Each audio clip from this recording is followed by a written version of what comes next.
నమస్తే, welcome to our channel. నేను సిరి. ఈ రోజు మనతో పాటు ఉన్నారు ప్రముఖ అడ్వకేట్ రామకోటయ్య గారు. నమస్కారం సార్. నమస్తే అమ్మా. సార్, ఈ రోజు అయితే చంద్రబాబు నాయుడు గారు వేసిన స్క్వాడ్స్ పిటిషన్ మీద 17A దాని మీద అయితే కొద్దిసేపట్లో మనకైతే తీర్పు వెలువరనుంది. సో ఇది గుడ్ న్యూస్ అనుకోవచ్చా చంద్రబాబు నాయుడు గారికి?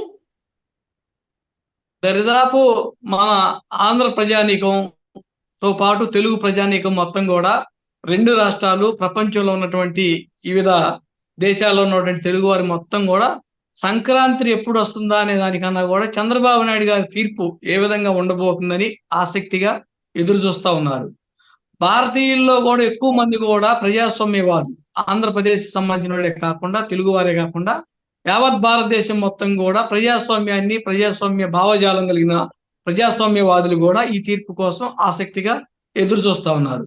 ఎందుచేతనంటే ఈరోజు చంద్రబాబు నాయుడు గారి మీద పెట్టినటువంటి అన్ని కేసులు కూడా చట్టాన్ని తుంగలో తొక్కి చట్టబద్ధమైనటువంటి పరిపాలనకి భిన్నంగా ఈరోజు ఏదైతే మన భారత పార్లమెంట్ చేసినటువంటి చట్టాలని కూడా కాదని చెప్పి తీర్పులను కూడా పక్కన పెట్టి ఈరోజు ఆయన్ని అక్రమంగా, అన్యాయంగా ఆయన్ని 52 రోజులు ఆయన్ని నిర్బంధించారు జ్యుడిషియల్ రిమాండ్ లో. తర్వాత గౌరవ హైకోర్టు బెయిల్ ఇవ్వటం, ఆయన బెయిల్ మీద రావటం, ఈ రోజు 17Aలో ఈ అనుసరించినటువంటి విధానం మీద ఈ ప్రభుత్వానికి చెంపచేటుగా, ఒక్కసారి చెంపచెళ్ళు అనిపించే విధంగా స్పెషల్ పిటిషన్ లో తీర్పు రాబోతుంది. ఆ తీర్పు మొత్తం కూడా చంద్రబాబు నాయుడు గారికి అనుకూలంగా అనేదానికన్నా కూడా ప్రజాస్వామ్యానికి, ప్రజాస్వామ్యవాదులకి ఇది శుభసూచకంగా మనం భావించాలి. అంటే ఇప్పుడు అలాగని చంద్రబాబు నాయుడు గారికి అనుకూలంగా వస్తే అంటే ఈ విచారణకి బ్రేక్ పడే అవకాశాలు ఉన్నాయంటారా? ఆ తర్వాత పరిణామాలు ఎలా ఉండబోతున్నాయి సార్? ఈ రోజు మీరు ఒకసారి చంద్రబాబు నాయుడు గారి మీద పెట్టినటువంటి కేసుని 17A ఎందుకు చర్చకు వచ్చిందంటే, ఏదైనా ఒక పబ్లిక్ సర్వెంట్ మీద కేసు నమోదు చేసే ముందు వారు ప్రభుత్వ అధికారిగా కానీ, పబ్లిక్ సర్వెంట్ గా ఉండి వారి యొక్క డ్యూటీలో భాగంగా, విధి నిర్వహణలో భాగంగా ఏదైనా ఒక చర్య తీసుకున్నప్పుడు ఆయన మీద ఆరోపణలు వస్తే సంబంధిత కాంపిటెంట్ అథారిటీ దగ్గర నుంచి పర్మిషన్ తీసుకొని, ముందస్తు పర్మిషన్ తీసుకొని కేసు నమోదు చేయాలి. కానీ ఈ రోజు చంద్రబాబు నాయుడు గారు ముఖ్యమంత్రిగా ఉన్నప్పుడు 2014 నుంచి 19 కాలంలో ఆయన మీద వచ్చినటువంటి స్కిల్ డెవలప్మెంట్ కావచ్చు, ఇన్నర్ రింగ్ రోడ్ కావచ్చు, కొత్త మద్యం పాలసీ కావచ్చు, అదే విధంగా మనం చూసినట్లయితే IRDA సంబంధించిన అన్ని కూడా మనకి చూస్తే ప్రతి కేసులో కూడా గవర్నర్ గారి దగ్గర నుంచి పర్మిషన్ లేకుండా వాళ్ళు కేసులు నమోదు చేశారు. ఒక రాజకీయ కక్ష సాధింపుల చర్యలో భాగంగా వారు ఏంటంటే అవినీతి ఆరోపణలు వచ్చినప్పుడు సంబంధిత గవర్నర్ గారి దగ్గర అవి చూపించి, ఈయన బాబు గారి మీద ఆయన అధికారంలో ఉన్నప్పుడు ఈ విధంగా అవినీతికి పాల్పడ్డారు, ప్రైమా ఫేసి ఇది ఉంది, ప్రాథమిక సాక్ష్యాధారాలు ఇవి ఉన్నాయి అని చెప్పి వారి మీద కనుక గవర్నర్ గారి దగ్గర నుంచి పర్మిషన్ తీసుకొని కేసు నమోదు చేసినట్టయితే ఈ రోజు మనం 17A మీద చర్చించాల్సినటువంటి ఆవశ్యకత ఉండేది కాదు. చంద్రబాబు నాయుడు గారు సుప్రీంకోర్టుకి వెళ్లాల్సినటువంటి పరిస్థితి కూడా ఉండేది కాదు. కానీ వారు ఆ రోజు గవర్నర్ గారి దగ్గర నుంచి పర్మిషన్ తీసుకోకుండా ఆయన మీద కేసులు నమోదు చేయడం అనేది చట్ట వ్యతిరేకమైనటువంటి పని. ఎందుకంటే భారత పార్లమెంటు ఒక పబ్లిక్ సర్వెంట్ ని మీద ఏదైనా ఆరోపణ వచ్చినప్పుడు కాంపిటెంట్ అథారిటీ ఎవరైతే అపాయింట్మెంట్, ఎవరైతే వాళ్ళని రిమూవ్ చేసే అధికారం ఉంటుందో వారి దగ్గర నుంచి పర్మిషన్ తీసుకొని కేసు నమోదు చేయాలి. చంద్రబాబు నాయుడు గారి కేసు విషయంలో కాంపిటెంట్ అథారిటీ అంటే ఆయన ముఖ్యమంత్రిగా నియమించింది గవర్నరే, తొలగించే అధికారం కూడా గవర్నర్కే ఉంది కాబట్టి సంబంధిత గవర్నర్ గారి దగ్గర నుంచి పర్మిషన్ లేకుండా వాళ్ళు కేసు కట్టారు. గతంలో ఆయన పేరు FIR లో కానీ ఇతర ఎలిగేషన్ లో కానీ లేకుండా. అందుకని ఈ రోజు 17A కోర్టుకు వెళ్లాల్సి వచ్చింది. ఇప్పుడు ఈ విచారణ కనుక అనుకూలంగా వస్తే బ్రేక్ అయితే పడుతుంది విచారణకి మీరు చెప్పినట్టు. ఖచ్చితంగా ఈ రోజు 17A ప్రకారం చంద్రబాబు నాయుడు గారి దగ్గర ముందస్తు పర్మిషన్ తీసుకోకుండా మీరు నమోదు చేసిన కేసులన్నీ కూడా చెల్లవు అని చెప్పినప్పుడు ఆయన మీద విచారణే ఉండదు, అన్ని కేసులు కూడా వీకిపోతాయి, ఒక్క అంగడి కేసు తప్ప. అందుకని చంద్రబాబు నాయుడు గారి మీద ఎలాంటి విచారణ కూడా లేకుండా ఈ బెయిల్ తో పాటు ఆయన మీద కేసులన్నీ కూడా ఫాష్ అయిపోతాయి. అందుకని మనకి గౌరవ హైకోర్టులో ఆయన బెయిల్ కూడా కాకుండా కాస్ట్ పిటిషన్ డైరెక్ట్ గా వెళ్ళారు. అప్పుడు డైరెక్ట్ గా వెళ్ళారు కాబట్టి ఆ కాస్ట్ మీద హైకోర్టు ఇచ్చినటువంటి తీర్పు బాబు గారికి వ్యతిరేకంగా వచ్చింది కాబట్టి ఇప్పుడు సుప్రీంకోర్టులో అనుకూలంగా వస్తే విచారణ అనేది ఏముండదు, FIRలను రద్దు అయిపోతాయి. అట్లనే ఇప్పుడు అనుకుంటాం మనం పాజిటివ్ వస్తే ఇలా ఉంటుంది కదా, ఒకవేళ నెగిటివ్ గా వస్తే ఇది తీర్పు అనేది నెగిటివ్ గా వస్తే పరిణామాలు ఎలా చోటు చేసుకుంటాయి సార్? ఇది బాబు గారి మీద నెగిటివ్ గా రావడం కాదు, ప్రజాస్వామ్యం మీద నెగిటివ్ గా వచ్చినట్టు భావించాలా. ఎందుకంటే ప్రజాస్వామ్యంలో మనం డెమోక్రసీలో కనుక చూస్తే power is temporary but people is permanent. People decide the who are the rulers. అంటే మనల్ని పరిపాలించే వాళ్ళు ఎవరనేది ప్రజలు నిర్ణయిస్తూ ఉంటారు. 5 ఏళ్లకు ఒకసారి మనం మనకు ప్రజల్లో ఉన్నటువంటి ప్రజలకి భారత ప్రజాస్వామ్యం అందించినటువంటి హక్కు, ఓటు హక్కు, ఓటు అనే వజ్రాయుధం ద్వారా మనల్ని పరిపాలించే వాళ్ళు ఎవరు అనేది మనం నిర్ణయించుకొని అధికారాన్ని వాళ్ళకి అప్పచెబుతాం. మీరు గతంలో కనుక తెలంగాణలో కూడా గవర్నమెంట్ మారిపోయింది. అట్లానే రేపు ఆంధ్రాలో కూడా తెలుగుదేశం పార్టీ అధికారంలోకి వచ్చినాక తాతగా పెట్టిన బొచ్చి తలాపనే ఉంటుందని చంద్రబాబు నాయుడు గారి మీద పెట్టిన కేసులన్నీ జగన్మోహన్ రెడ్డి గారి మీదకి వస్తుంది.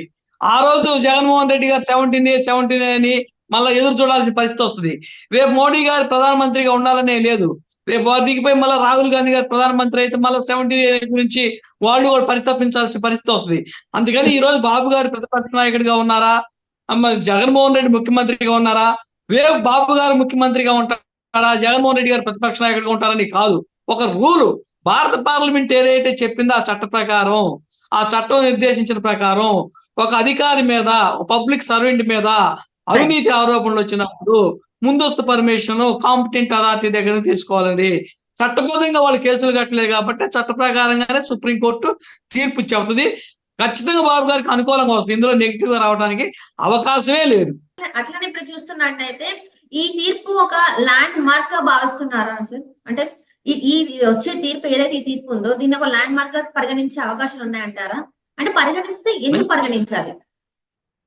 మంచి క్వశ్చన్ వేశారు. ఎందుకంటే యావత్ భారతదేశం మొత్తం కూడా నేను మొదట్లో చెప్పాను, ఈ ఎదురు చూస్తున్నటువంటి తరుణం ఇది. ఎందుకంటే ఈ రోజు ప్రతిపక్షంలో ఉన్నోళ్ళు పాలక పక్షంకి వచ్చి, పాలక పక్షంలో ప్రతిపక్షంలోకి పోయినప్పుడు ఈ అక్రమ కేసులు పెట్టకుండా నిర్బంధించడానికి సుప్రీంకోర్టు ఈ రోజు ఒక గీటు రాయిగా తీర్పు ఇవ్వబోతుంది. కాబట్టి ఇది భారతదేశం మొత్తానికి కూడా ఒక ల్యాండ్ మార్క్ జడ్జిమెంట్ అవుతా ఉంటది.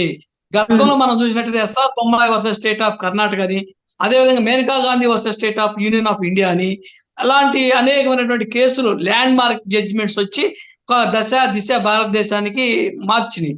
అట్లానే ఈ రోజు కూడా చంద్రబాబు నాయుడు గారికి 2000 మనం కొత్త శతాబ్దంలో చూస్తే ఇలాంటి పరిణామాలు ఎప్పుడు కూడా చోటు చేసుకోలేదు. కాబట్టి ఈ ప్రజాస్వామ్యంలో కొత్త వరవడిని జగన్మోహన్ రెడ్డి గారు ఒక నియంతృత్వ ద్వారంలోకి వెళ్ళి ఒక నియంత్రణగా ప్రతిపక్ష నాయకుడి మీద కేసులు పెట్టి నా చేతిలో అధికారం ఉంది కాబట్టి నేను ఏ కేసైనా పెడతాననేటువంటి భావజాలానికి వచ్చాడు. కాబట్టి ఈ రోజు అధికారంలో ఉన్న ముఖ్యమంత్రి అయిన మాత్రాన ప్రజల యొక్క హక్కులను కానీ, ప్రతిపక్ష నాయకుల యొక్క హక్కులను కానీ కాలరాసేటువంటి హక్కు నీకు లేదు. ఈ వ్యవస్థలో అనేకమైనటువంటి మన భారత రాజ్యాంగం అందించినటువంటి అంగాలు ఉన్నాయి. 4 ప్రధానమైనటువంటి అంగాలు ఉన్నాయి. 1 జుడిషియరీ, 2 పార్లమెంటు, 3 ఎగ్జిక్యూటివ్, 4 మీడియా.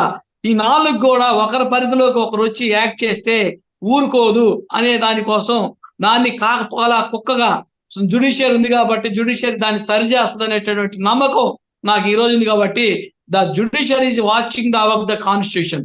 భారత రాజ్యాంగానికి కాపలా కుక్క ఎవరై అంటే మనకి జుడిషియరీ. ఈ రోజు ఆ జుడిషియరీ ఈ యొక్క చంద్రబాబు నాయుడు గారి మీద పెట్టినటువంటి అక్రమ కేసులన్నింటినీ కూడా పటాపంచలు చేసి కొత్త తీర్పు వచ్చింది. అది భారతదేశానికి మార్గదర్శకం అయింది, ల్యాండ్ మార్క్ జడ్జిమెంట్ అయింది అనేది నా భావన.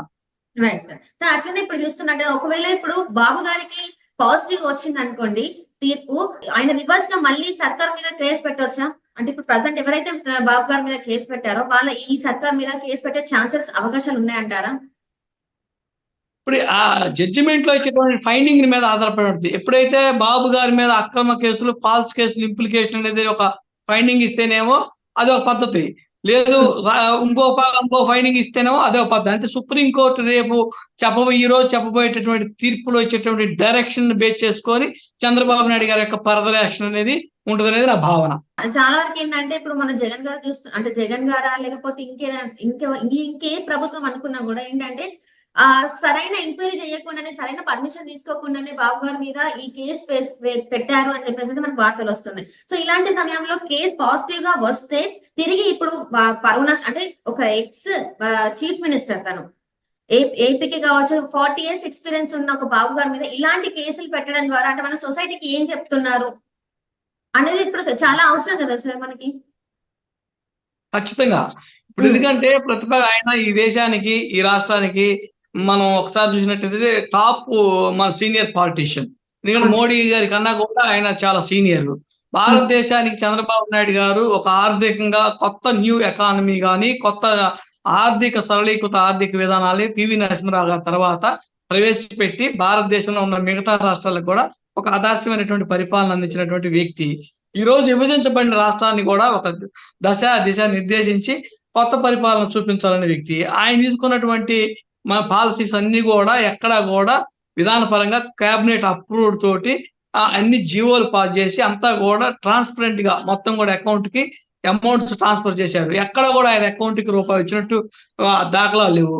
అలాంటి పరిస్థితుల్లో ఆయన మీదనే ఒక తప్పుడు కేసు పెట్టినప్పుడు ప్రజలు కూడా దీన్ని నమ్మలేదు. ఎందుకంటే గతంలో మన జస్టిస్ మల్లికార్జున గారు కూడా బెయిల్ ఇచ్చేటప్పుడు కామెంట్ చేశారు, మీరు ఏ ఆధారంతో ఈ కేసు పెట్టారు, ఎలా పెట్టారు, అసలు దీనికి బేస్ ఏంటి, బేస్లెస్ కేసు పెట్టారు అనేది బెయిల్ అప్లికేషన్ లోనే ఒక డిస్కషన్ చేశారు. ఎప్పుడు కూడా బెయిల్ ఇచ్చేటప్పుడు bail petition is allowed, bail petition is dismiss అంటారు, కానీ ఎక్కడా కూడా డిస్కషన్ చేయరు. ఆయన జస్టిస్ మల్లికార్జున గారు అసలు ఈ కేసులో ఉన్నటువంటి తప్పిదాల మొత్తాన్ని కూడా బెయిల్ మంజూరు చేసే సమయంలోనే ఆయన ఎత్తి చూపడం జరిగింది. అంతకన్నా సిగ్గుచేటు ఈ ప్రభుత్వానికి లేదు. ఈ ప్రభుత్వం ఏంటంటే ఒక నియంత్రిత ధోరణితో ఒక అప్రజాస్వామ్య విధానాలతోటి రాజ్యాంగాన్ని కుప్పగూల్చే విధంగా రాజ్యాంగ వ్యతిరేకంగా పనిచేస్తున్నారు. కాబట్టి ఈ యొక్క ప్రభుత్వానికి జ్యుడిషియరీ బుద్ధి చెబుతుంది అనేది నా భావన. ప్రజలు కూడా రేపు ఓటుతోటి ఖచ్చితంగా ఈ ప్రభుత్వానికి బుద్ధి చెప్పే సమయం ఆసన్నమైందమ్మా.